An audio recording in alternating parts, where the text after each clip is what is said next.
वीरांगना रानी अवंतीबाई लोधी की जयंती पर रविवार को देवरी में भव्य आयोजन हुआ। हाई स्कूल परिसर से विशाल शोभा यात्रा निकाली गई जो नगर के प्रमुख मार्गों से होते हुई कृषि उपज मंडी पहुंची। यहां शोभा यात्रा का समापन विशाल आम सभा के साथ हुआ। आम सभा को सांसद राहुल सिंह लोधी क्षत्रिय समाज के प्रदेश अध्यक्ष जालम सिंह पटेल, बंडा विधायक वीरेंद्र सिंह लोधी सहित अन्य वक्ताओं ने संबोधित किया। सांसद राहुल सिंह लोधी ने कहा कि लोधी समाज का हर व्यक्ति शिक्षित बने और समाज में व्याप्त कुरीतियों को दूर करने के लिए आगे आए। उन्होंने शिक्षा, व्यवसाय और नशा मुक्ति पर जोर दिया। वक्ताओं ने वीरांगना रानी अवंतीबाई के साहस और बलिदान को याद करते हुए समाज को शिक्षित, नशा मुक्त और संगठित बनाने का आह्वान किया। कार्यक्रम में बड़ी संख्या में समाज बंधु एवं जनप्रतिनिधि मौजूद रहे। 70 करोड़ से ज्यादा युवा है देश में, और ये भी हम सभी जानते हैं कि जितने भी देश में हम अगर इतिहास उठाकर देखते हैं उनकी विरासत में, तो जितने भी परिवर्तन हुए सारे के सारे परिवर्तन युवाओं ने किए। हम भगवान राम के समय की अगर बात करें तो बाल अवस्था से लेकर पूर्व जाके उस समय भी अत्याचार के खिलाफ रावण का वध करने का काम किया।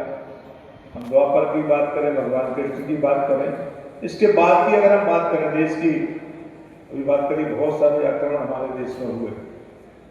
उन सबको उस सब को भगाने के लिए जितने भी वीर योद्धा उस समय हुए थे वो सब युवा थे। और ऐसा भी हम सबको खासकर मैं युवाओं से निवेदन करना चाहूँ, हमारी अगर विरासत की जानकारी हमको नहीं है, विरासत के बारे में हमको जानकारी नहीं, तो वर्तमान ठीक नहीं हो सकता। इसलिए हमारे कार्यक्रमों का जो मूल उद्देश्य यही है। रानी अवंतीबाई जी को तो उन्होंने कभी नहीं कहा कि हमारा लोधी समाज या सरकार है हमारी स्टैचू लगाएगा, हमारे बारे में विचार करेगा या कभी सोचेगा। उन्होंने सोच के लिए कोई काम नहीं किया। अगर हम कह सकते 195 वर्ष हो गए, 195 वर्ष तो ऐसी महिलाओं की भी बात अब करते हैं और बात होती है कि महिलाओं को कोई इस समाज में, मनुस्मृति में महिलाओं को कोई स्थान नहीं है। जब भी कभी अवसर मिला, रानी दुर्गावती जी की अगर हम बात करें, बनाया कि कल विधानसभा में और बतौर सांसद आप लोगों के बीच में पहुंच के दिल्ली में प्रतिनिधित्व कर रहे हैं, निश्चित ही हम गौरवान्वित होते हैं। आज जब वीरांगना रानी अवंतीबाई जी के जन्म दिवस पर आते हैं, बलिदान दिवस पर आते हैं, तमाम प्रकार के भाषण होते हैं, उनने किस प्रकार से अंग्रेजों से लड़ाई की, सब चीजें की, पर हर बार मैं अपने भाषण बढ़ाता हूँ और आप लोग जब भी मेरे भाषण सुनेंगे रिटेल होगा तो आपको लगेगा कि सामाजिक कार्यक्रम में मेरा एक ही शैली का भाषण रहता है। मैं हमेशा इस बात की चिंता करता हूँ कि जब हम यहाँ से देवरी से वापस जाए तो हम क्या लेके गए। आदरणीय जालम सिंह जी यहाँ बैठे हुए, उन्होंने क्या आपको उपदेश दिया, आपके सांसद आए थे, आपको उन्होंने क्या बताया। अभी गोविंद बोल रहा था कि जैन जी के विषय में, उस पर भी हमें चिंतन मनन करना है। गुड्डू भैया ने भी बहुत अच्छी बात करी, सुरेंद्र सिंह जी ने भी बात करी। तो जब रानी अवंतीबाई, राजा किशोर सिंह जी, राजा हृदय शाह जी जब थे तो उस समय अंग्रेजों से लड़ाई तलवार से थी।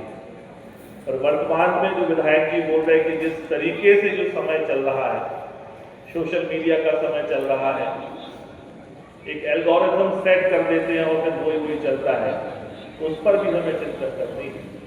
इस पर मैं अभी आगे आऊंगा, पर मैं यहाँ से देख सकता हूँ, मैं हर बार यही बोलता हूँ कि जितने लोग यहाँ बैठे हैं, कुछ प्रतिशत में लोग ऐसे होंगे जो शिक्षक होंगे, सचिव होंगे, पटवारी होंगे, पर 90% लोग यहाँ से मैं देख सकता हूँ किसान हैं।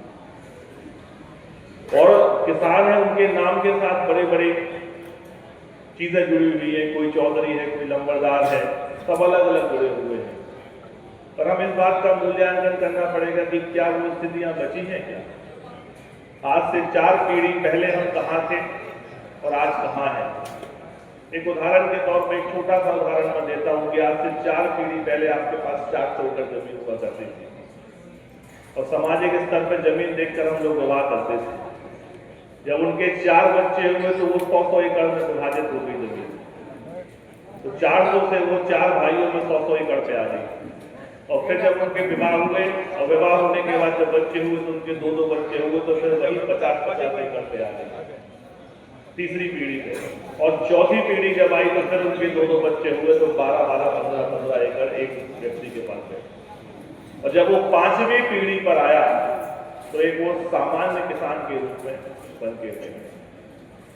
समाज को इस बात की चिंतन करना पड़ेगा कि ऐसी स्थिति निर्मित क्यों हुई।